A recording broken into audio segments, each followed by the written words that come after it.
네, 구역 예배를 위하여 잠시 기도합니다. 하나님 아버지 감사합니다. 우리 구역 예배를 위하여 저희들이 이 자리에 앉았습니다. 말씀을 통하여 내받게 하시고 우리의 믿음을 돈독하게 하옵소서. 예수님 이름으로 기도합니다. 아멘. 네, 성도 여러분, 오늘 또 구역 공과로 들어가겠습니다. 오늘 본문은 이사야 43장 14절에서 21절 제가 읽습니다. 이사야 43장 13절에서 14절에서 21절. 너희의 구속자여 이스라엘의 거룩하니 여호와가 말하노라. 너희를 위하여 내가 바벨론에 사람을 보내어 모든 갈대아 사람에게 자기들이 연락하던 배를 타고 도망하여 내려가게 하리라. 나는 여호와 너희의 거룩한 이요 이스라엘의 창조자여 너희의 왕이니라. 나 여호와가 이같이 말하노라. 바다 가운데 길을 큰 물 가운데 지름길을 내고 병거와 말과 군대 용사를 이끌어내어 그들이 일시에 엎드려져 일어나지 못하고 소멸하기를 꺼져가는 등불 같게 하였더니라. 너희는 이전 일을 기억하지 말며 옛날 일을 생각하지 말라. 보라, 내가 새 일을 행하리니 이제 나타낼 것이라. 너희가 그것을 알지 못하느냐. 반드시 내가 광야의 길을 사막의 강을 내리니 장차 들짐승 곧 승냥이와 타조도 나를 존경할 것은 내가 광야의 물을 사막의 강들을 내어 내 백성 내가 택한 자에게 마시게 할 것임이라.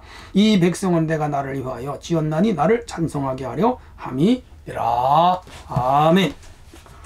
네, 오늘은 주제가 옛날 일을 버리고 그런 내용이 되겠습니다. 이사야 선지자는 남유다의 선지자였죠. 우시야, 요담, 아하스, 히스기야 13대 왕까지가 재직하던 시기였고, 북왕국 이스라엘은 이때까지 17명의 왕이 지배했고 이후에 2명의 왕이 지배하여 총 19명이 지배했는데 마지막 호세아 왕 때에 저 아수르에 의해서 망하는데 그 해가 주전 722년이 되었습니다. 자, 북왕국 이스라엘이 풍전등화 막 망해가는 과정을 남유다가 봤죠. 북이스라엘이 망한 이유가 뭐죠? 첫째가 하나님 말씀의 불순종, 두 번째가 우상숭배입니다. 철저하게 하나님의 심판을 받았습니다. 자, 이렇게 되니까 남유다도 긴장을 했죠. 선지자들이 하나같이 일어나 미가라든지 이사야 등등이 일어나서 그들의 회개를 꾸짖습니다. 엘리야도 비슷한 시대 사람이죠. 당신들 순종해라. 그렇지 않으면 심판이 있다. 우상숭배 떠나라. 그러지 않으면 심판이 있다.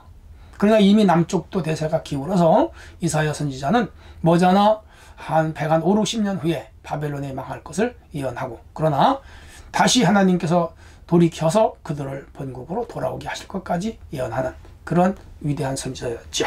자, 오늘 최종적으로 이사야는 하나님의 은혜를 힘입어 이들이 포로로 잡혀가지만 회복된다. 그래서 이사야는 메시아 선지자이면서 위로의 선지자, 회복의 선지자, 우리가 그렇게 말하고 있습니다. 자, 그러면 오늘 이스라엘이 지난주에 말씀드렸듯이 포로로 잡혀갔는데 다시 회복될 테니까 하나님 원망하지 말아라. 오히려 기다리고 또 회개하고 또 참고 인내하다 보면 하나님께서 회복시켜 주신다. 하나님은 나무를 베어도 구루터기는 남고 구루터기에서 새싹이 올라온다. 그래서 남은 자의 사상이죠. 렘넌트의 사상입니다. 이렇게 하여 회복의 날이 온다 하는 것을 가르쳐 주시고 있습니다. 자, 그런데 오늘 본문을 보면 첫 번째 주제입니다. 회복의 때에 대적들이 쫓겨나게 된다. 남유다 왕국을 심판하여 바벨론에 70년간 포로 생활을 하게 하잖아요. 그 포로가 무슨 매질을 당하는 포로 수용소에 갇힌 그런 생활은 아니고 일정한 자유가 보장됐지만 국가가 없잖아요. 민족의 정체성이 없고 주권이 없고 왕이 없고, 그러니까 이제 나라 없는 백성으로 이방 땅에 가서 한 70년 산 거죠. 혹독한 징계의 기간이었죠. 하나님께서 이 바벨론을 들어 이스라엘을 이렇게 징계하시고 포로로 가라 고생을 하게 했으니까 바벨론은 채찍이고 이스라엘은 매맞은 백성이죠. 그런데 하나님께서 그 때린 채찍 역할을 한 갈대아라고도 하고 바벨론이라고 하는데 그 나라도 하나님께서 심판하신다. 실제로 하나님은 메대와 바사를 통하여 심판합니다. 그 메대와 바사가 고대 페르시아예요. 페르시아를 통해서 이 바벨론을 완전히 초토화시키고, 그때의 고레스 왕이 페르시아 왕인데 이스라엘 백성을 본국으로 돌아가게 하는데 그 기간이 이사야가 딱 예언한 70년의 기간과 딱 맞아요. 하나님은 카이로스의 시간 안에서 때 안에 시간 안에 역사하신다는 것도 우리에게 가르쳐 주시고 계십니다. 이스라엘을 괴롭혔지만 결국 하나님은 남유다를 괴롭혔지만 바벨론을 꺾으시는 하나님.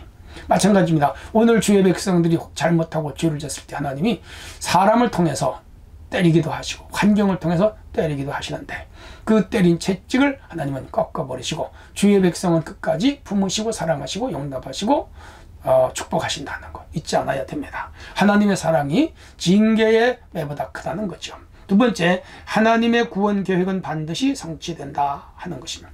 이스라엘이 바벨론에서 포로됐다가 돌아왔고 그 전에는 애굽에서 400년 종살이하다가 돌아왔죠. 포로에서, 노예에서, 부자유에서 해방시켜줬죠.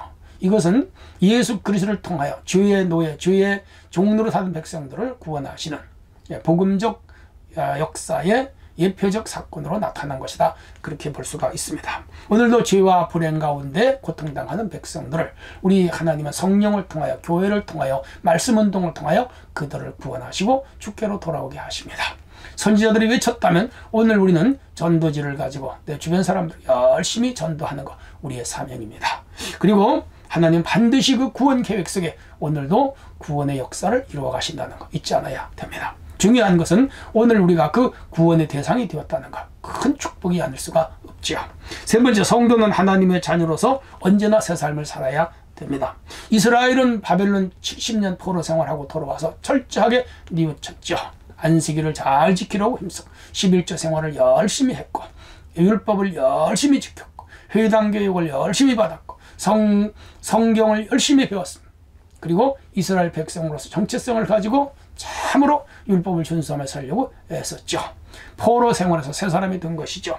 오늘 예수 그리스도 안에서 보혈로 말미암아 죄사함을 받고 구원받은 우리는 철저하게 하나님의 디사이플, 제자들이 되어야 됩니다. 그리고 제자로서의 삶을 살아가야 됩니다. 매일매일 회개하고 각성하고 성결하고 거룩하고 의롭고 믿음으로 진리를 쫓아 살아가는 생활, 예배 생활과 기도 생활, 봉사와 교회 섬김을 게을르게 하지 않은 성도가 되어야 될 줄로 믿습니다. 한편 여기 바벨론은 영적으로 마귀를 의미합니다. 마귀 사탄은 우리를 얽매고 포로로 잡고 고통을 주고 괴로움을 줍니다. 예수 그리스도는 하나님 나라의 왕이요 만왕의 왕 만주의 주로서 사탄 권세를 능히 이기는 분입니다. 그래서 사탄의 세력에서 우리를 구원하시고 영원한 모세, 영원한 고레스처럼 영원한 하나님의 아들로서 우리를 구원하시는 분이다. 그래서 예수님은 모세보다 위대하고 고레스보다 위대합니다. 예수님은 만왕의 왕 만주의 주 우리의 영원한 구원자가 되십니다. 그분은 우리를 구원하는 분이죠. 고로 오늘 우리는 예수 한 분만 믿어야 되고요. 그분께 순종해야 됩니다. 이렇게 할 때 하나님은 우리의 앞길을 열어주신다. 그렇게 생각하시면 되겠습니다.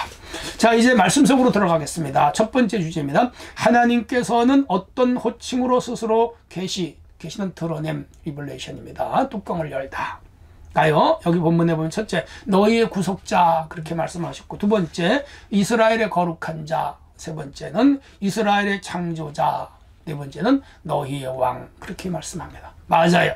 우리 하나님은 우리의 구속자, 거룩한 분, 창조자, 우리의 왕 되십니다. 그러므로 이 왕이신 하나님이 우리와 함께 하시니 두려워할 필요가 없습니다. 세상 나라 지도자들, 대통령들은 5년 임기, 3년 임기, 4년 임기 끝나지만은 또 세상 나라 왕들은 백성들로부터 존경이나 받고 아니면 그 나라의 권위적 역할만 하지 실제로 백성들을 돌보지는 않습니다. 그런데 우리 하나님은 영원한 왕이 되셔서 우리의 일상생활 하나하나 깊은 것까지 터치하시고 만지시고 보호하시고 인도하시고 주관하시고 기억하시고 이끌어주시고 구원하시고 영생을 주시는 분이죠.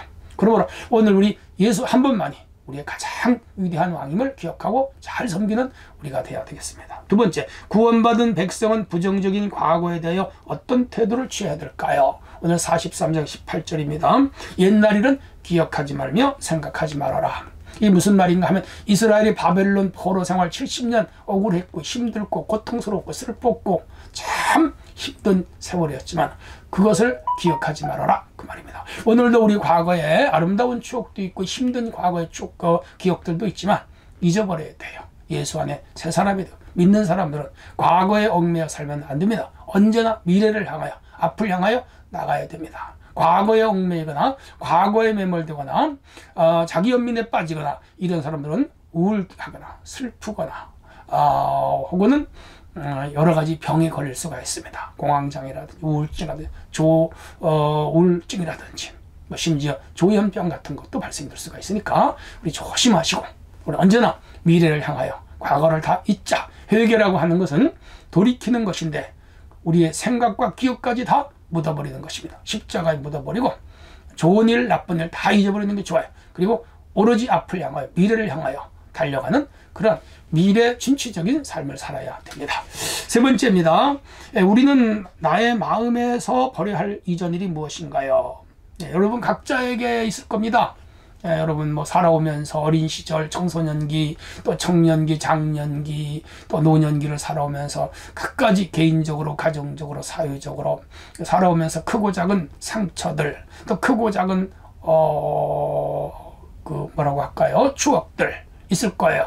또 젊은이들 같으면 뭐 결혼 후에 결혼 생활, 자녀를 낳고 키우는 과정, 그리고 남자 같으면 군대 가서 군대 생활, 사업을 하시는 분들은 사업을 하다가 성공하기도 하고 실패하기도 하고, 인간관계 속에서 배신을 당하기도 하고, 돈을 빌려줬다가 떼이기도 하고, 또 돈을 투자해 벌기도 하고, 뭐 크고 작은 일이 인생사에 다 있죠. 몇 권씩 책을 써도 쓸 겁니다. 그러나 좋은 일이든 나쁜 일이든 다 잊어버리고, 가능하면 나쁜 일은 잊어버리고 좋은 일은 또 새로운 추억으로 앞을 향하여 나가는 그런 삶이 되면 건강한 삶을 살 수가 있죠. 성경에서 가르치는 대로 살면 우리가 영으로 건강하고 육으로 건강하고 정신적으로 건강하고 가정이 건강하고 생활이 건강하고 삶이 건강하고 교회에서도 건강한 신앙생활을 할 수가 있습니다. 우리가 영적으로 건강하지 아니하면 자꾸 시험에 들어요. 낙심하고 좌절하고 의심하고 불순종하고 불평하고 비방하고, 그렇게 해서 결국 자기 영이 죽고 주변 사람들 영을 죽입니다. 건강하게 살아야 됩니다. 오로지 예수 그리스도, 복음, 말씀, 진리, 거룩한 하늘나라를 바라보면서 나가야 됩니다. 마지막으로 구원받은 성도가 창조된 이유가 무엇이냐? 21절. 21절에 보면 우리를 창조하신 목적은 하나님을 찬송하게 하려 함이라. 이거 찬송이라는 말은 예배하게 하기 위함이다 그랬습니다. 오늘 우리 신앙생활의 가장 중요한 요소와 가치는 예배 생활이죠. 예배가 첫 번째, 두 번째도 예배, 세 번째도 예배, 수요 예배, 금요 예배, 주일 예배, 그리고 새벽 예배, 다 예배입니다. 금요 예배 다 예배입니다. 그러므로 예배를 통하여 찬송하고 기도하면서 찬송하고 삶 속에서 주님을 찬송하는 그런 삶으로 살아가야 됩니다. 원망, 불평 이런 건 다 찬송하는 자에게는 사라집니다. 오직 감사하는 언어와 그리고 주의 영광을 드러내는 언어를 사용하게 되는 것이죠. 베드로가 예수님 3번 부인했습니다. 그러니까 갈릴리 바다로 고기 잡으러 갔습니다. 7명의 친구들과 함께 낙심했었죠. 이때 예수님이 오셔서 조반을 지어 먹여주시고는 베드로에게 묻습니다. 내가 나를 사랑하느냐? 내 양을 먹이라. 내가 나를 사랑하느냐? 내 양을 치라. 내가 나를 사랑하느냐? 내 양을 먹여라. 이건 무슨 것이죠? 지난번 예수님 빌라도 뜰에서 재판받을 때 베드로 3번 부인한 그 마음의 상처를 털어버려 준 거예요. 지워준 거예요. 죄의식을 없애준 거예요. 새 힘을 얻고 베드로는 그 후에 훌륭한 제자가 되지요. 예수님은 언제나 말씀과 성령을 통하여 우리의 과거의 죄와 허물을 지워주시는 분입니다. 털어내게 하시는 분입니다. 그리고 언제나 새로운 사명과 새로운 역할을 주셔서 그 일을 하게 하시는 분입니다. 이제 2022년 2월이 갑니다. 3월과 함께 봄은 옵니다. 열심히 말씀과 성령 안에 살고 교회 부흥, 영혼 구원, 한나라 확장, 그리고 각자의 삶을 아름답게 세워가기 위해 최선을 다하는 성도가 되어야 되겠습니다. 오늘 하루도 복된 날이 되는 우리 구역 식구들 되기를 축원합니다. 하나님 아버지 감사합니다. 오늘도 우리 주신 말씀을 가슴에 품고 옛날 일을 다 잊어버리고 앞을 향하여 또 앞을 향하여 달려가는 성도가 되게 하옵소서. 예수님의 이름으로 기도합니다. 아멘.